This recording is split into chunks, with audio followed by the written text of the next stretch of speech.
Welcome to The Explainer. Today, we're diving into something pretty complex. What's it actually like for international students in Russia right now, since 2022? We're going to get past the headlines and talk about the real, on-the-ground situation. So, this is the million-dollar question, right? For thousands of students, both those who are there now and those thinking about going. And, spoiler alert, the answer isn't a simple yes or no. It's complicated. It's a real balancing act between what you can gain and what you might risk. Okay, so if you were to just parachute onto a campus in Moscow or St. Petersburg, you might think, hey, what's all the fuss about? Lectures are happening, libraries are full. It can look surprisingly normal. But that's just the surface. That feeling of normal is only one piece of a much, much bigger puzzle. So let's start there. What's actually holding that image of stability in place? All right, a normal campus life. Let's dig into why it's still so appealing for international students. What's keeping that sense of normalcy going? And really, why are thousands of students still making the choice to go there? Well, the things pulling them in are still incredibly powerful. When you get right down to it, it's about two main things. Things feel stable, and it's affordable. The basic machinery of education is still running. You've got big universities operating pretty smoothly. Super popular programs, like in medicine, are still being taught. And look, for a ton of students from places in Asia and Africa, these generous scholarships make a Russian degree the only affordable path. So when you're on campus, life can feel really structured, really predictable. Okay, but that calm surface we just talked about, it's pretty thin. Let's peel back that first layer. Because, the campus might feel like a bubble, but the world outside that bubble has completely changed. And those changes are starting to seep inside, creating a whole new set of daily, practical problems for students. All right, Section 2, the financial squeeze. And this is all about how sanctions are hitting students day to day. You know those international sanctions we hear about on the news? Well, they're not some abstract political thing for these students. They are a real, constant headache that messes with the most basic stuff, like just trying to live. So, let's talk about the biggest problem, money. Just picture this. Your family tries to send you money for rent and food, but they can't because the banks are cut off from the global system. Or you go to buy groceries and your bank card from home just doesn't work.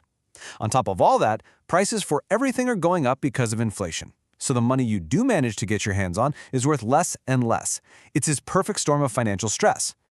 And it's not just money either. Just getting into or out of the country, that's turned into a total nightmare. There are way fewer flights, so the ones that are left are crazy expensive. Getting a visa can be a super slow, complicated mess. Think about it. A quick trip home for a holiday or, God forbid, a family emergency isn't simple anymore. It's a huge, stressful project.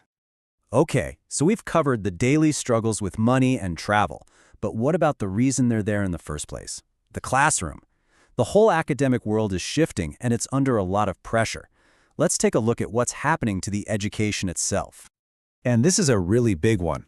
Academic freedom is taking a major hit because of tight government control. We're talking about new political pressures on universities, and this isn't some abstract debate. It has a direct effect on what professors can teach, what students can research, and really the whole quality and integrity of the education. Okay, just look at this number, a 22% drop in just 1 year. That's how much PhD defenses fell. That's not just a dip. That is a huge, flashing red light. It tells you that top-level academic work is in serious trouble, that the whole research ecosystem is starting to crumble from the top down. So what's behind this massive drop? Well, it's a few things hitting all at once. First, you've got a classic brain drain. A ton of top professors have either left the country or been pushed out. Second, all those international research projects that are so important for science, gone, canceled. Third, inside the universities, you can't really question anything. Researching sensitive topics is a big no-no. And then the cherry on top, Russia's backing out of the Bologna process, which is this agreement that makes degrees compatible across Europe. So now, there's this huge question mark over whether a Russian degree will even be recognized elsewhere. And it's not just about what's disappearing from the curriculum. It's also about what's being forced in. We're talking about really nationalistic, even militarized material being shoved into courses.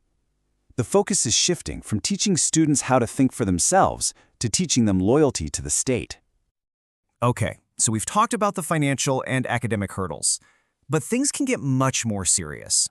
For foreign students, the risks can be incredibly personal and honestly pretty scary. Yeah, this is where it gets really dark. There are a lot of credible reports coming out about military recruiters targeting foreign students. And it seems like they're especially going after students who are in a tough spot financially, pressuring them to sign military contracts by offering them money or other promises. And just listen to this. This is a quote from a student on a Reddit forum. They can also give you a contract to the army. If you don't sign this contract, you will go straight to war. I mean, that's just terrifying. It shows you the kind of raw fear and pressure these students are under. This isn't just about getting a degree anymore. For some, it feels like a life or death situation. And it doesn't stop with military recruitment. There are other big risks too. For example, students from Central Asia have been talking about facing more racism and even random arrests. There's this general vibe of suspicion everywhere, so you feel like you're being watched. And on campus, forget about speaking your mind. We saw what happened at the Higher School of Economics, a top university where they just dissolved student groups that didn't toe the party line. Okay, so let's bring this all together. If you're a student thinking about this, you've got a really tough choice to make. You have to weigh the good against the bad, the pros against the cons. It's a huge decision. And here it is, laid out plain and simple. In the plus column, you've got the good stuff. Affordable tuition, good programs, especially in medicine, and campuses that feel pretty stable day to day. But then you look at the minus column, and it's heavy. You've got the constant money worries, the travel nightmares, that awful pressure for military recruiters, politics in the classroom, and this huge question mark over whether your degree will even mean anything outside of Russia down the line. So here's the bottom line. The whole academic world there is becoming more closed off, more isolated. It's being driven more by politics than by a genuine search for knowledge. And that's a massive, fundamental change to what a university is supposed to be. And all of this leads to one final huge question. With everything changing so fast, what is a Russian degree actually going to be worth in the future? For any student putting in the time, the money, and the effort, it's not just about what you learn today. It's about what that piece of paper will do for you tomorrow. And right now, that's the biggest unknown of all.